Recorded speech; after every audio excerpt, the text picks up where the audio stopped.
selalu Engkau berikan kepada kami setiap hari.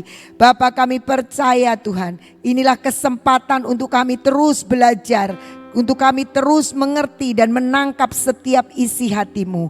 Buat pagi ini juga Tuhan, ketika kami saat ini ada di tempat ini, teduhkan hati kami untuk kami terima semua yang daripada-Mu. Biar Roh Kudus-Mu sendiri yang akan menuntun kami, memberikan hikmat, wahyu dan pengertian, sampai kami boleh menangkap, sehingga kami menjadi pelaku-pelaku firman yang kuat.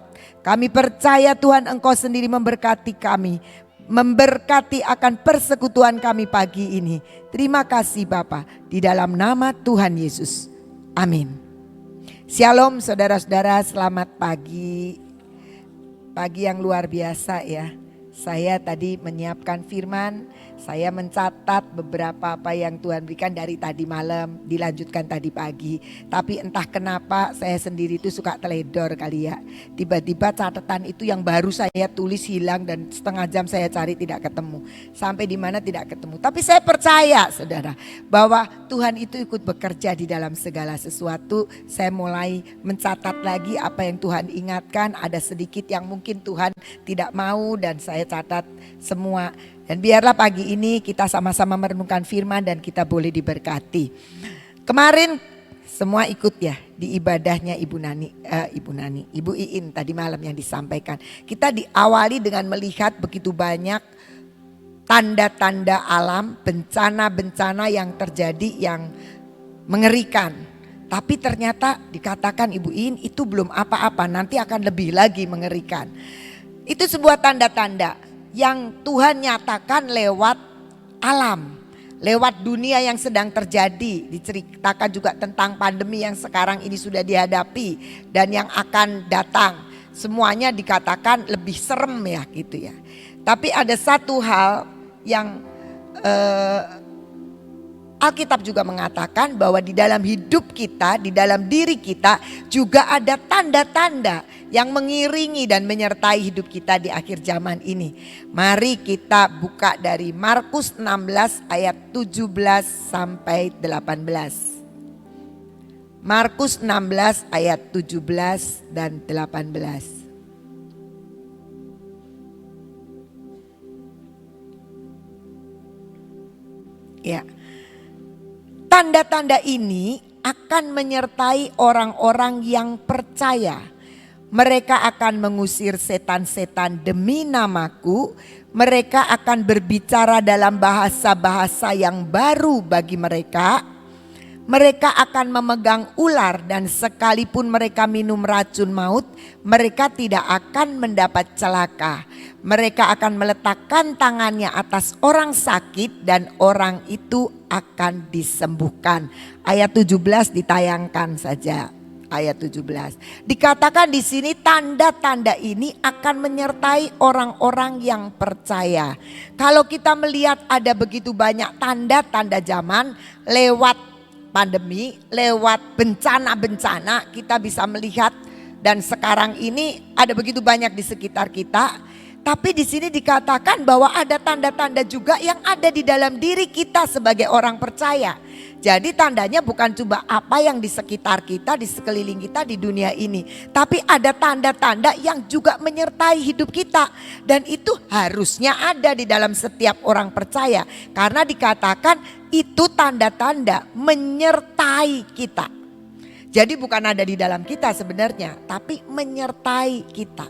Apa yang dikatakan bahwa kita ini orang percaya akan mengusir setan-setan demi nama Tuhan Yesus.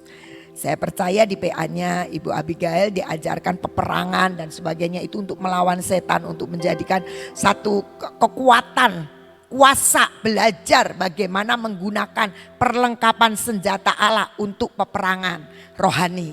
Dan dikatakan kita orang percaya ditandai bahwa kita akan mengusir setan-setan demi nama Tuhan Yesus. Dan tanda itu menyertai kita, bukan ada di dalam kita loh, menyertai. Jadi di dalam setiap perjalanan hidup kita, kita akan punya kekuatan dan kuasa seperti kemarin yang dikatakan oleh Luki, kekuatan untuk kita memperoleh kuasa dari Tuhan. dengan nama Tuhan Yesus. Dan kemudian dikatakan, kemudian orang-orang percaya juga akan berbicara dalam bahasa-bahasa yang baru bagi mereka. Kita mungkin menangkap ini, dulunya saya kalau menangkap bahasa yang baru itu bahasa roh, itu salah satunya. Tapi menurut saya bahasa yang baru itu kita mulai berubah dengan apa yang kita bicarakan. Kalau dulu kita bicarakan seenaknya, kita ngomong sembrono, kita bisa ngomong dengan orang Cirebon dulu waktu saya baru datang itu suka kaget. Suka kaget karena orang Cirebon itu kalau berbicara ada binatang tertentu yang suka diomongin dan itu menjadi latah gitu. Jadi udah kebiasaan gitu. Saya dulu kaget. Dan bahasanya beda. Memang bahasa daerah di tiap daerah tuh beda. Saya dulu lahir di Jawa Tengah. Memang gede di Jakarta, tapi lahir di Jawa Tengah. Saya melihat kalau di keluarga itu di situ antara pembantu dengan majikan ya, itu bahasanya beda. Kalau majikan berbahasa itu dengan bahasa Jawa yang lebih standarnya lebih kasar ya. Tapi nanti pembantunya kalau menjawab itu dia akan menjawab dengan bahasa yang lebih tinggi. Jadi kelihatan ada hormat, ada ya tata cara etikanya begitulah gitu. Waktu saya melihat di kota Cirebon antara majikan dan pembantu kalau ngomong bahasa Jawa sama-sama kasarnya. Saya tuh dulu mikirnya, ih kok kurang ngajar ya. Tapi setelah lama-lama saya tahu memang itulah di sini bahasanya seperti itu.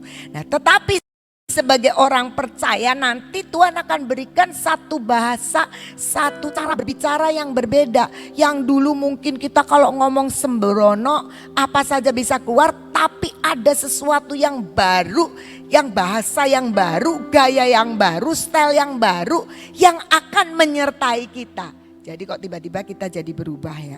Tadinya mungkin kita selalu mengeluh, kecewa, jengkel, iri dengan omongan-omongan segala kepahitan. Ketika kita menjadi orang percaya yang disertai dengan tanda-tanda dari Tuhan, tiba-tiba kita jadi berubah. Hidupnya penuh pengucapan syukur, hidupnya ayem, selalu keluar dari kita itu puji-pujian, keluar dari kita itu kata-kata yang positif. Nah, itu menyertai kita tanda-tanda orang percaya. Nah, kalau dunia bisa memperlihatkan dengan kuasa gelap yang mengerjakannya tanda-tanda yang bencana-bencana itu, ternyata Tuhan juga sedang memberikan tanda-tanda dari surga itu di dalam kehidupan orang percaya. Sehingga orang percaya akan menyatakan kepada dunia tanda-tanda dari surga itu. Jadi orang percaya bukan sekedar kalau dia pakai kalung salib aja jadi itu tandanya orang Kristen. Memang betul kita kalau lihat di rumah ada salib, pakai kalung salib, oh dia orang Kristen.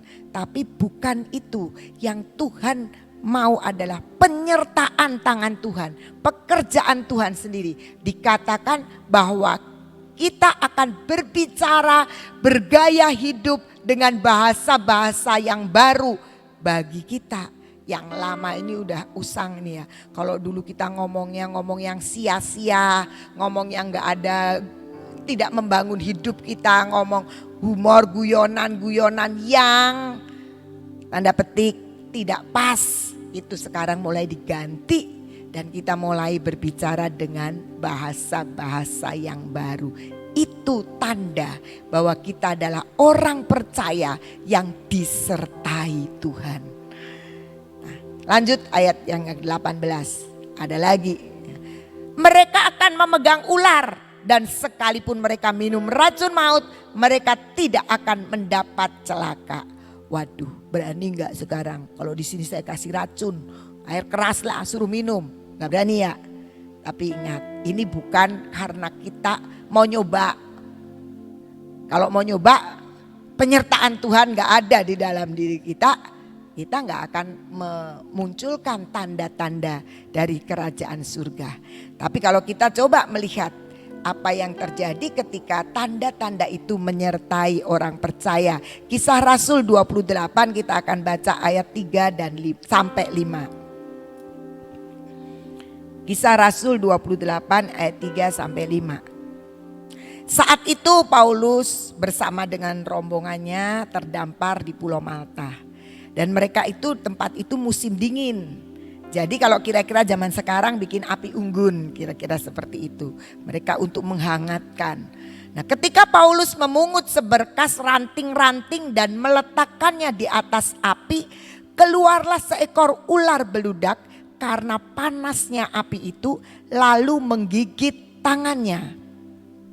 Ketika orang-orang itu melihat ular itu terpaut pada tangan Paulus, mereka berkata seorang kepada yang lain, orang ini sudah pasti seorang pembunuh, sebab meskipun ia telah luput dari laut, ia tidak dibiarkan hidup oleh Dewi Keadilan. Tetapi Paulus mengibaskan ular itu ke dalam api dan ia sama sekali tidak menderita sesuatu. Kenapa? Itu ular beludak, ular yang beracun, yang bisa mematikan. Tetapi kita melihat bahwa karena ada penyertaan Tuhan. Dan kalau kita baca seterusnya, orang-orang menjadi kagum, orang-orang melihat bahwa kenapa kok bisa tetap hidup. Sehingga apa yang tadinya berpikir ini orang memang pembunuh, ini orang gak benar itu, tapi berbalik menjadi orang-orang yang percaya. Nah, kita melihat di sini bahwa Tuhan akan memberikan dan menyertai hidup kita orang percaya dengan tanda-tanda yang akan membuat kita berbeda. Kalau kita baca dari Galatia 6 ayat 17, Galatia 6 ayat 17 dikatakan demikian, selanjutnya janganlah ada orang yang menyusahkan aku, ini kata Paulus kepada jemaat di Galatia, karena pada tubuhku ada tanda-tanda milik Yesus. Jadi itu yang sebenarnya Tuhan inginkan, apalagi di akhir zaman ini, supaya benar-benar kita bisa melihat bahwa hidup kita itu berbeda dan orang lain pun melihat. Seperti apa yang tertulis yang beberapa waktu yang lalu kita renungkan dari 1 Korintus 4, 2 Korintus 4 atau 1 Korintus 4 itu ya dikatakan biarlah orang lain di sekitar kita memandang kita sebagai orang-orang, sebagai pelayan-pelayan Kristus. Nah, demikian juga Paulus mengatakan karena di dalam hidupku ada tanda-tanda milik Yesus. Sehingga dengan tanda-tanda itu orang bisa lihat. Tidak perlu kita ngomong kok, oh saya begini, saya doa pagi, saya puasa seminggu sekian kali. Saya begini-gini, saya di Gracia dari Senin sampai ketemu Senin lagi.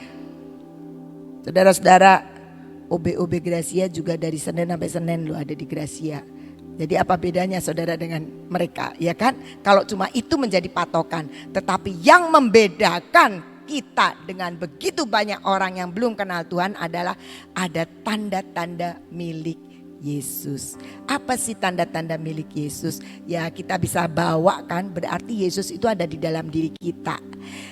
Seringkali nih ya, kalau kita punya lihat anak kecil ya, kalau dia bertingkah atau wajahnya aja, kita kadang-kadang bisa nebak, oh ini pasti anaknya itu, mirip sekali gitu. Oh ini mirip, tapi kalau diperhatikan tingkahnya nanti juga kurang lebih sama orang tuanya. Apalagi kalau anak-anak nih ya, kalau anak-anak ngomongnya atau nakalnya kayak gitu, kita pasti seringkali kan ngomongnya bukan anak itu yang diomongin.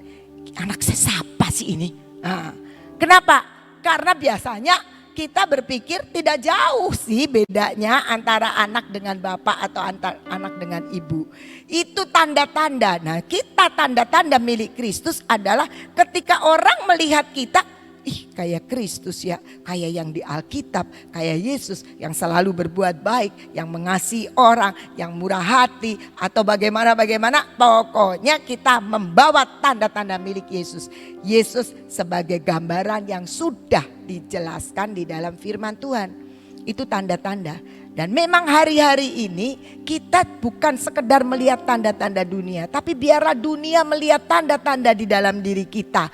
Bahwa kita itu adalah milik Yesus. Bahwa kita itu membuat dan mengerjakan apa yang Tuhan mau. Kemarin ada kriteria diangkat yang disampaikan ya. Yang saya ingat kriteria diangkat yang pertama adalah kita sudah tahu apa yang harus kita lakukan, makanya kita harus kerjakan dengan sepenuh hati katanya. Jadi mengerjakan apa yang sudah Tuhan tetapkan dalam hidup kita dengan sepenuh hati, bukan sekedarnya. Udahlah nggak apa-apalah orang ini. Nah ini saya kasih contoh ya, misalnya GK ya. Nah, maaf di waktu yang lalu kita buat nasi yang kurang enak ya, yang bukan nasinya yang nggak enak, makanannya yang nggak enak gitu. Biasanya enak-enak terus gitu. Kali ini tidak enak. Tapi memang kalau kita mungkin di dalam hati kita kecewa, di dalam hati orang-orang GK juga kecewa. Kita ketemu kemarin rapat untuk minggu yang akan datang, semua orang tidak ada yang puas. Kecewa semua, merasa kok begitu ya, kenapa kita bisa begitu. Tapi ada satu hal yang membuat saya menjadi sukacita. Karena orang-orang GK ini udah sepenuh hati loh, udah dites, tes foodnya berkali-kali. Sudah berupaya untuk memberi yang terbaik. Itu jauh lebih berharga ketimbang kita ngerjain seenaknya, memang jadinya enak. Lalu sudah biasa masak enak kok. Memang orang-orang GK itu kan tokoh-tokohnya masak, pinter masak, kecuali saya sama Ibu Guatlan. Ya cuman penggembira aja di situ ya, yang ikut-ikut gitu. Tapi yang lainnya jago-jago masak semua. Nah, apa yang menjadi itu? Bukan sekedar karena saya bisa masak saya bikin, tapi dengan sepenuh hati. Dan dikatakan Ibu In bilang itu kriteria kita diangkat adalah kita ngerti apa yang kita lakukan dan kita kerjakannya dengan sepenuh hati. Nggak cukup cuman ngerti aja. Dengan sepenuh hati, ketika tuannya datang, didapatinya kita sedang mengerjakan. Itu. Yang kedua dikatakan bahwa kita bisa nyampe destiny kita. Kita ngerjakan destiny kita dan hidup dalam kedewasaan. Bukan dewasa umur saudara, tapi dewasa di dalam Tuhan. Kedewasaan dalam mengenal Tuhan, kedewasaan di dalam firman, kedewasaan dalam sikap hidup sebagaimana yang Tuhan mau. Dan itu yang sebenarnya dituntut di dalam hidup kita. Tanda-tanda yang menyertai. Tadi ada banyak tanda-tanda yang menyertai. Kita kembali ke Markus tadi.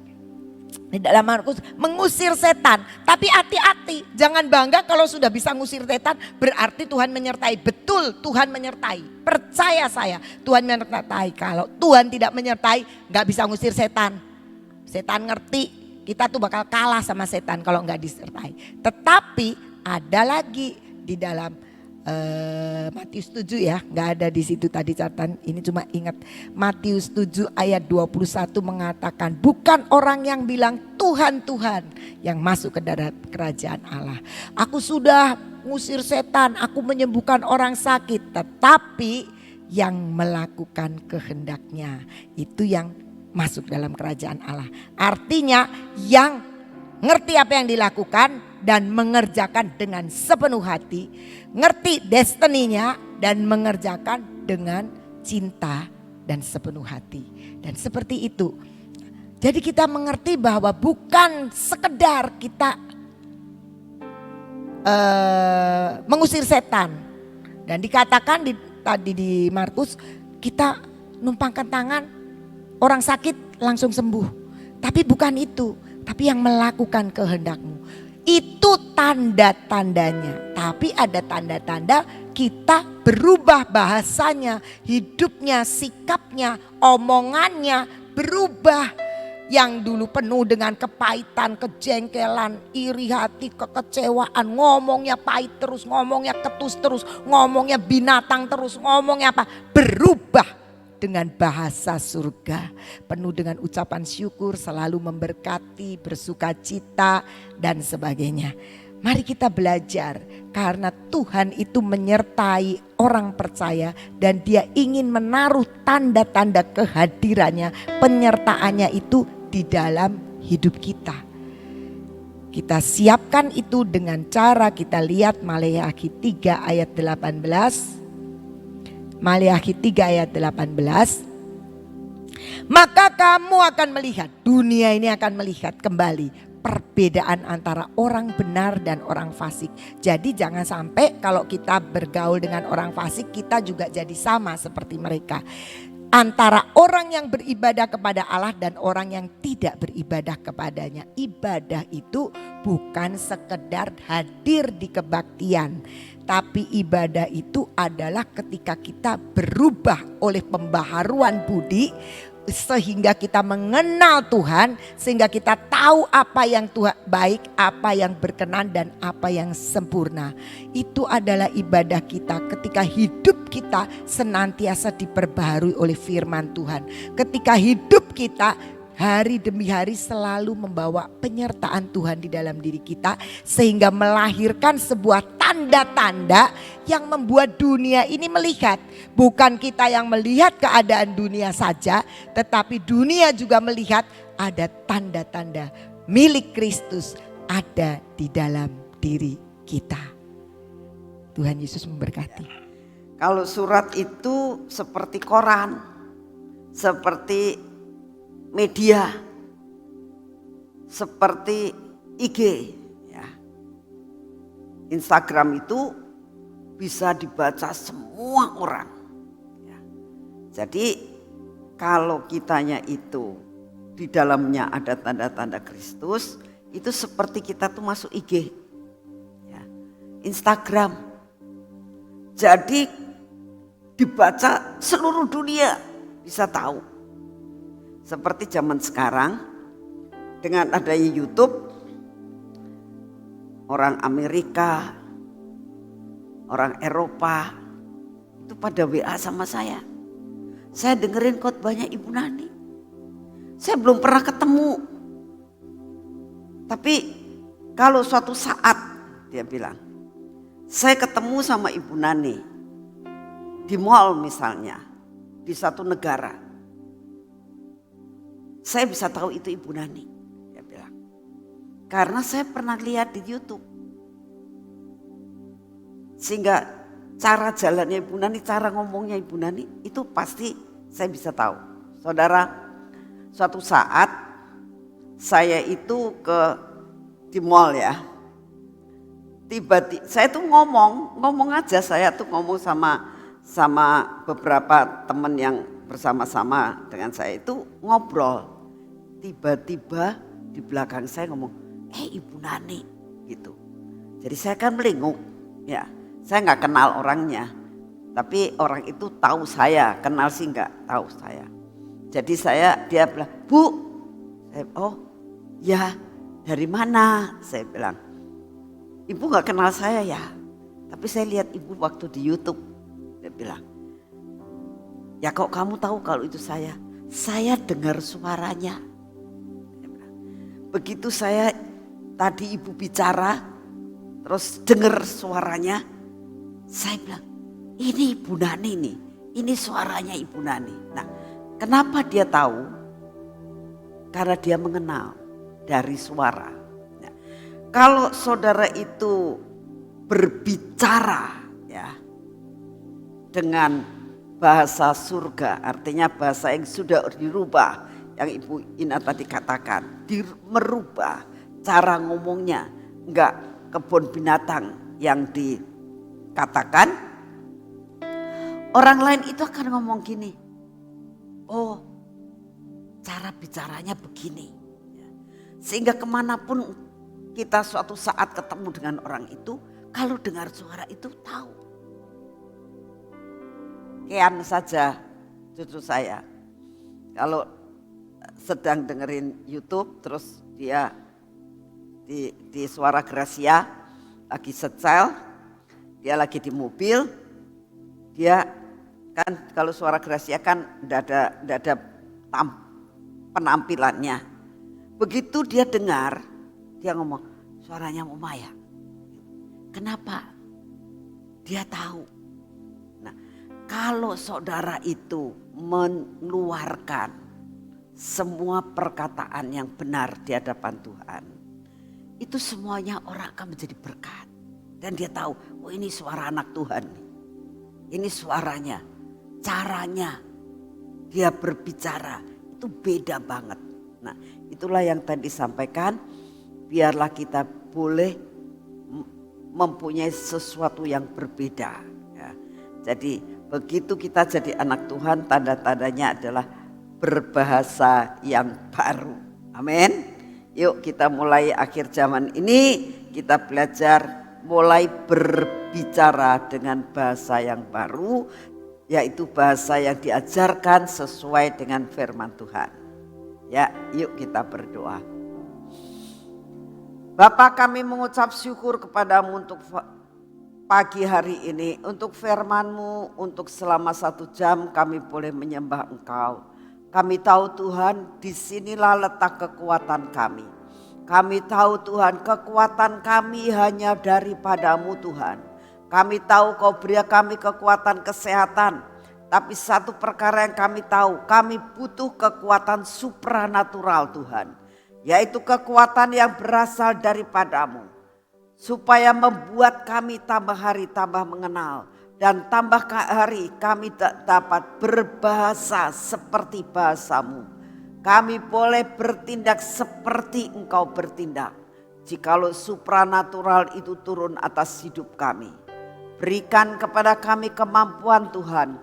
Untuk kami boleh menjadi pelaku firman-Mu. Kami berbeda dengan yang lain. Terima kasih untuk firman-Mu pada hari ini Tuhan. Kami percaya tanda-tanda ini akan menyertai dalam hidup kami.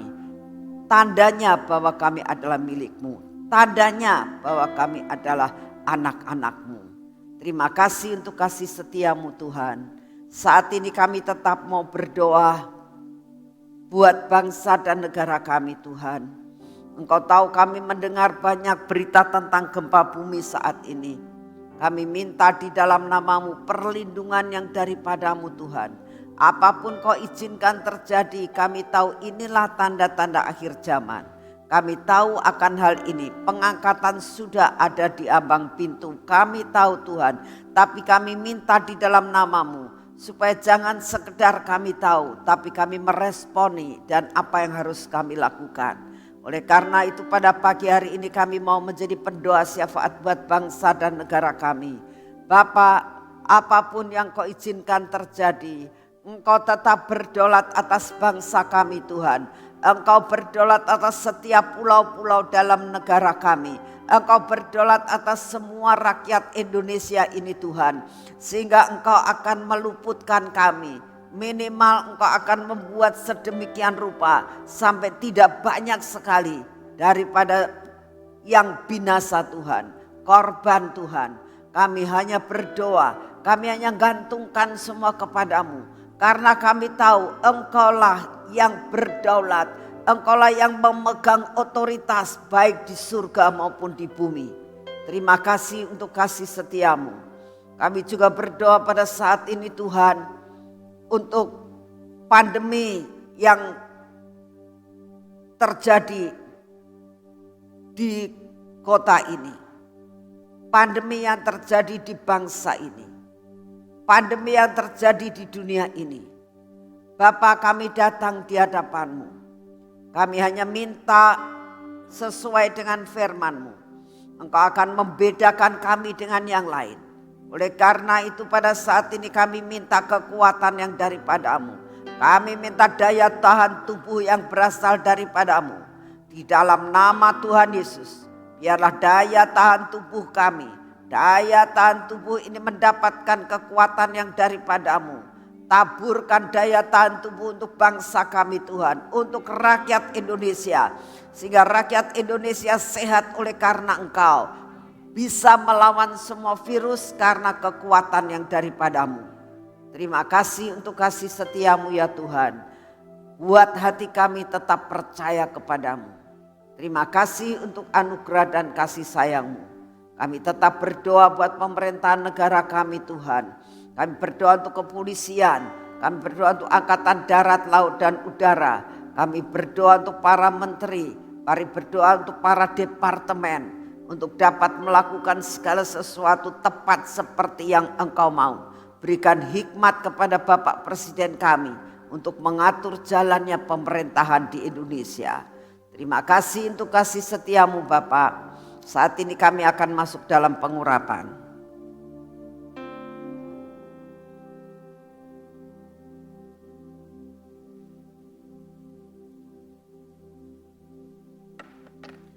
dalam nama Tuhan Yesus, pengurapan 10 lapis terjadi atas hidup kami dan keluarga kami. Buat mata kami hari ini Tuhan, Engkau olesi minyak ini Tuhan, maka mata kami akan menjadi mata yang tajam untuk melihat apa yang Engkau mau. Biarlah telinga kami juga menjadi telinga yang dapat mendengar akan apa yang Engkau mau. Bibir mulut kami Tuhan, berikan senada dengan Engkau, apa yang Engkau mau untuk kami katakan. Hati kami ini Tuhan, biar tetap melekat kepadamu. Dan semua ketegar-tegukan kami, kebodohan kami, ketidakpercayaan kami, keraguan-raguan kami patahkan di dalam nama Tuhan Yesus. Hari ini Tuhan, biar apapun yang kami kerjakan menjadi berhasil karena tangan kami diolesi minyak urapan ini. Pengurapan ini akan membuat apa yang kami kerjakan tidak ada yang gagal. Semua berkat yang Kau sudah sediakan buat kami akan menjadi milik kami. Di dalam nama Tuhan Yesus, biar kaki kami berjalan seperti yang Engkau mau. Kemana Engkau suruhkan kami, Engkaulah yang memimpin jalan-jalan kami. Terima kasih untuk anugerah-Mu. Hari ini kami percaya kami akan melihat pintu-pintu yang terbuka untuk kami boleh memasuki bersama dengan Engkau. Di dalam nama Tuhan Yesus. Amin.